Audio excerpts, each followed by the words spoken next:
Okay, today we're going to be talking about something called integration by parts. And essentially, integration by parts is used whenever you want to integrate a function that is the product of an algebraic and what's called a transcendental function. Transcendental functions are exponential functions, logarithmic functions, and trig functions, and also inverse trig functions.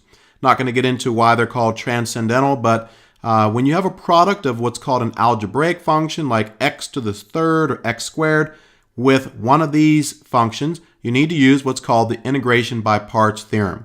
And here's the idea here. It can be a little bit confusing at first, but you have the integral of u dv is equal to uv minus the integral of v du. Now that means nothing to you until we go through a few examples. But here are some guidelines for how to use this theorem. Guidelines for integration by parts theorem. Try letting dv be the most complicated portion of the integrand that fits a basic integration rule, because you want to let dv equal something so that you can integrate dv to get v. And you're going to want to let u equal something that you can take the derivative of pretty easily so that you can get du. So you're looking for v, so that means you have to integrate dv, and you're looking for du, which means you have to take the derivative of u. All right, now, here's some basic suggestions that work, I'd say, probably 90-95% of the time. Okay, if you have x to some power times the exponential function or times the trig function, it tells you to let u equal the algebraic part and let dv equal the exponential part, and so on and so forth, and you can kind of see the suggestions that you're going to use. So let's go ahead and jump right in so you can see how this works. Example 1, find the integral of x times e to the x. So when you see this on your AP exam, you automatically know integration by parts. So we are going to follow these guidelines, and we're going to let u equal just x. So we'll do that. We'll let u equal x. And we're going to let dv equal the e to the x dx. Actually, it doesn't look like an e here. Let's go back and fix that. E to the x dx. Okay, so what we're going to do is we're going to take the derivative of x. So that's going to be 1 dx. So now we have our du. We're going to integrate dv, so we're going to get v. Now the nice thing about e to the x, the integral of e to the x is just e to the x. So now we can plug things into our trusty formula, and this integral is going to be equal to uv, so x e to the x, that's u and v. So actually, let me actually do this here. Let me just circle these. All right, uv. All right, now we have minus the integral of v, which is e to the x, du, but du is just dx. So now that's a simple integral for us to evaluate. So we're just going to say x e to the x minus, so the integral of e to the x is just itself e to the x. And because this is an indefinite integral, we need a plus c after the end of it. Now we could also factor out an e to the x here to make it look a little bit nicer. And that's going to give us x minus 1 plus c. And that, my friends, is all there is to it for integration by parts. Okay, example 2, we want to find the integral of x squared times the natural log of x dx. So once again, we recognize this to be the product of a algebraic function times what's called a transcendental function. Remember, this is either exponential functions, log functions, or trig functions. So we have a choice. What do we let u equal and what do we let dv equal? Well, let's just think about this for a second. If we let dv equal natural log of x, let's just say for a moment we did let dv equal natural log of x dx. We would have to take the integral of the natural log of x to get back to v. But we don't know what the integral of natural log of x is, so then by default we know that we should not let dv equal that. We're going to let dv equal something that we can take the integral of, x squared dx. And guess what? We're going to let u equal something that we can take the derivative of. So we know we can take the derivative of the natural log of x because we've already done that. Also, if you get confused, once again, you can go down here and you can look at these basic suggestions here. X to the n, natural log of x. Let u equal the natural log part.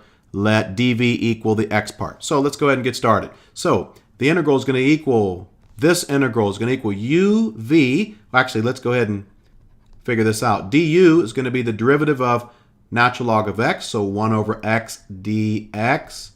And then the integral of dv is going to give me v, because this is really 1 dv.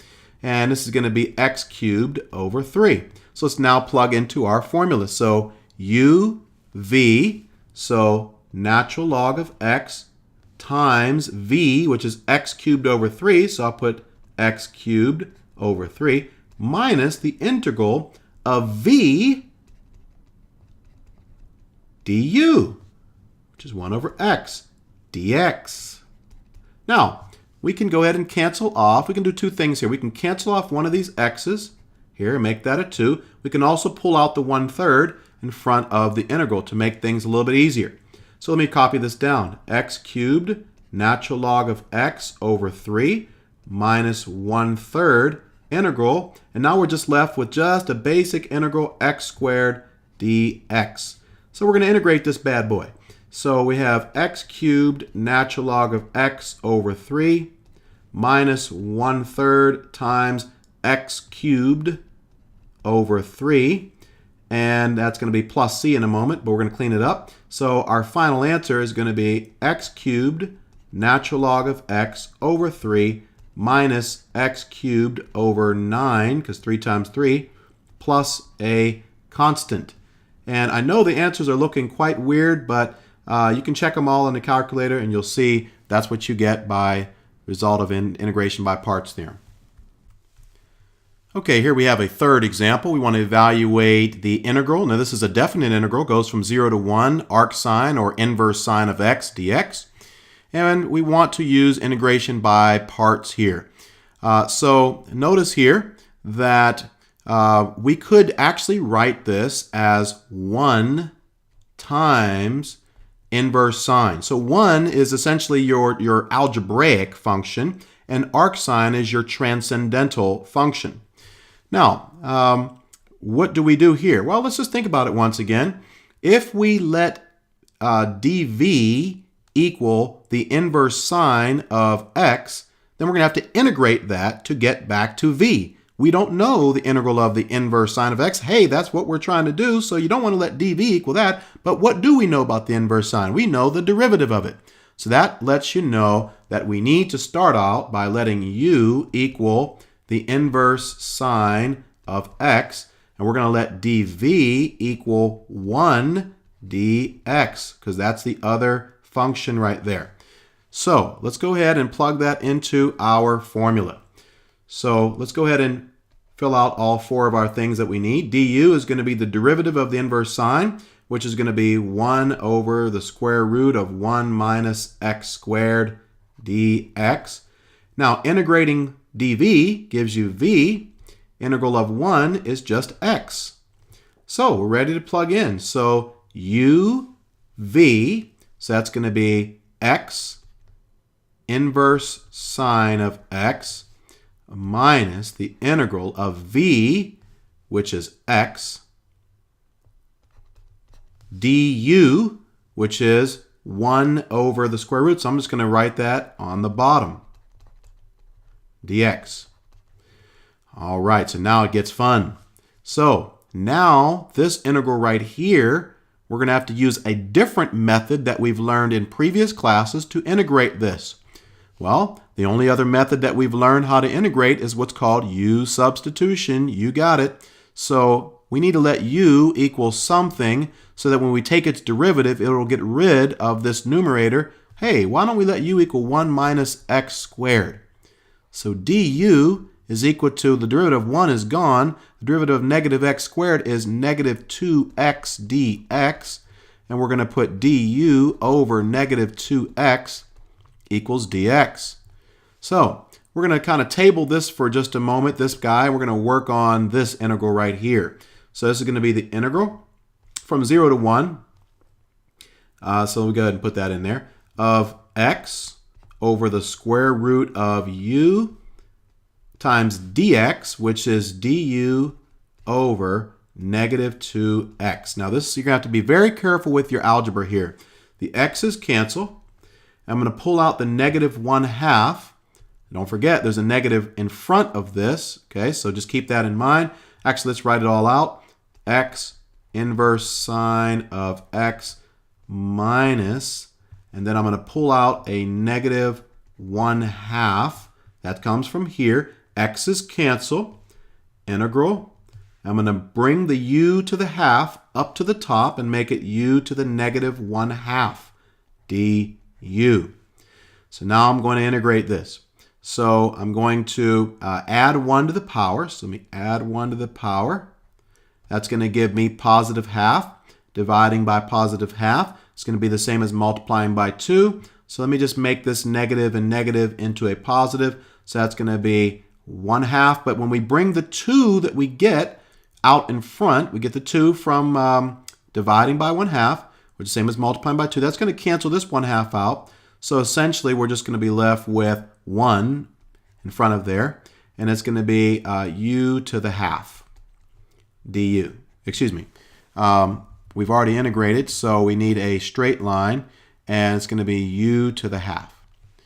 All right, so now we're going to replace our u. And so here we have x inverse sine of x plus u, which is the square root of 1 minus x squared. And we have to integrate this from 0 to 1. Okay, let's see what we get. Plug in 1 and you get, let's write it all out. 1 times the inverse sine of 1. And then if we plug in 1 here, you get 1 minus 1, which is 0, so we don't really need to write anything there. Now, what angle on the unit circle has a sine value of 1? Well, sine is your y value, so that's going to be at the north part of a unit circle. That's going to be pi over 2. So pi over 2 minus, now let's plug in our lower limit here. Plug in our lower limit, that's 0. Well, that clears out this whole piece. And if I plug in 0 here for x, that just gives me the square root of 1, which is 1. So the answer to this problem is pi over 2 minus 1. All right, sometimes we have to use integration by parts multiple times in order to get the answer. And here is an example of that. You have the integral of x squared times sine x dx. So once again, if you go to your little trusty suggestions, you'll see that when you have this situation, this is very similar to example 1, you're going to let u equal the algebraic part, and you're going to let dv equal the transcendental part. All right, now let's go through. So du is going to be simply 2x dx. Now the integral of sine, you have to be careful here, is not cosine. It's negative cosine. Why? Because the derivative of sine is cosine, so the integral of sine can't be cosine also. So negative cosine of x. Now let's plug this into our trusty formula. So uv, so it's going to be uv, which is negative cosine of x, minus the integral of v, which is negative cosine of x du, which is 2x dx. All right, so let's clean this up a little bit. Negative x squared cosine of x. You have a minus and a minus, multiply to a positive, and the 2 can also come out. So that's going to make it a plus 2 integral of, this x is still there, cosine of x dx. Now we run into another problem. Notice what's happened. You still have a algebraic function times a trig function. So we're going to have to do integration by parts again with this integral here. So we're going to just copy down the first part, negative x squared cosine of x plus 2. And now we're going to put brackets because everything after that is going to represent this integral. So we're going to let over here, we're going to do it again. We're going to let u equal x, and we're going to let dv equal cosine of x dx. And so du is simply the derivative of x, which is 1. We'll just put that there, dx. Now the integral of cosine is pretty simple. That's just going to be sine of x. So let's go ahead and plug it into our trusty formula. So uv, so it's going to be x, so that's u times v, sine of x, minus the integral of v, which is sine x, du, which is 1, so that's just there. And then, now we have to integrate sine. Well, that's pretty simple. We can integrate that. Integral of sine is simply negative cosine. So this is going to turn into negative x squared cosine of x plus 2 bracket x sine x. And negative cosine and this negative turn into a plus cosine of x. And so now we're going to distribute our 2, and we should be just about done. Negative x squared cosine of x plus 2x sine of x plus 2 cosine of x plus c. If you want to combine this cosine of x with this one, you can, and you can factor out a cosine of x, but I'm not sure if that really makes too much of a difference in the problem here. Okay, in this next example, this one's going to be very involved. So grab a seat, a hot dog or something like that, and it's going to take a little bit of time. So we have integral of e to the x cosine of 2x dx. And if we go to our trusty suggestions, it tells us to let u equal the trig portion, so cosine of 2x, and let dv equal the exponential portion, e to the x dx. So we're going to take the derivative. Remember, we have to use the chain rule because 2x is a function that's inside of cosine. So derivative of cosine is simply negative sine of 2x times the derivative of 2x, which is 2. And that's going to be dx. Integral of e to the x, well, that's a simple one. That's just going to be e to the x. All right, so for this problem, I'm going to do something a little bit different. I'm going to write the integral of e to the x cosine of 2x dx is equal to all of these things we're getting ready to do, and you'll see why in a moment. So it's going to be uv, so u is cosine of 2x, v is e to the x, so e to the x, minus the integral of v, which is e to the x, du, which is negative 2, so I'm going to put this as a plus and a 2, I'm going to pull that out, sine of 2x dx. Okay, now notice here, we're in the same spot that we were in before. You have e to the x, which is a transcendental function, times actually we have the product of 2 transcendental functions here. So we're going to have to do integration by parts again on this integral right here. So we're going to let u equal the trig part. So that's going to be sine of 2x. And we're going to let dv equal the exponential portion. And we're going to take the derivative of this. So du is going to equal the derivative of sine, which is cosine of 2x, times the derivative of 2x, which is 2, dx. And then the integral of this is simply going to be e to the x. We're going to plug it into our trusty formula. So let's write all this down here again.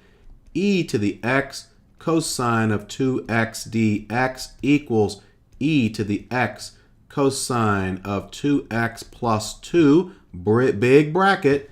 And so everything we do after that is going to represent this integral here. So we're going to do uv. So v is e to the x, and u is sine of 2x, minus the integral of v, which is e to the x, du, which is 2, so I'm going to bring the 2 out there, cosine of 2x dx. Now wait a second here, we're going around in circles. We started out by wanting to get the integral of e to the x cosine of 2x, and we're right back where we started, the integral of e to the x cosine of 2x. So let's see what we want to do here. Integral e to the x cosine of 2x dx equals e to the x cosine of 2x. I'm going to go ahead and distribute this 2 in here. That's going to give me 2e to the x sine of 2x minus 4 integral e to the x cosine of 2x dx. Now watch what happens here. This is the key to the whole problem. Do you see the integral of e to the x cosine of 2x on this side? And do you see the integral of e to the x cosine of 2x on that side? Hey, we can treat this like an algebra equation, and we can add this whole thing. I'm just going to put this thing to the other side plus the thing. All right? So we're going to add 4 integral over here to the other side, and because they're like terms, that's going to turn into 5. So let's see, we're going to move it all the way up here. That's going to turn that into 5. So 5 times the integral of e to the x cosine of 2x dx is equal to e to the x cosine of 2x plus 2e to the x sine of 2x. And we have moved this whole thing to the other side. And now all we need to do is divide both sides by 5, divide by 5, divide by 5, cancel, and add a plus c on our answer. And we have now gotten the integral that we were looking for. We were looking for the integral of e to the x cosine of 2x dx, and we've backed our way into it. So sometimes you have to do it twice and then move the integral to the other side and then divide by the coefficient in front.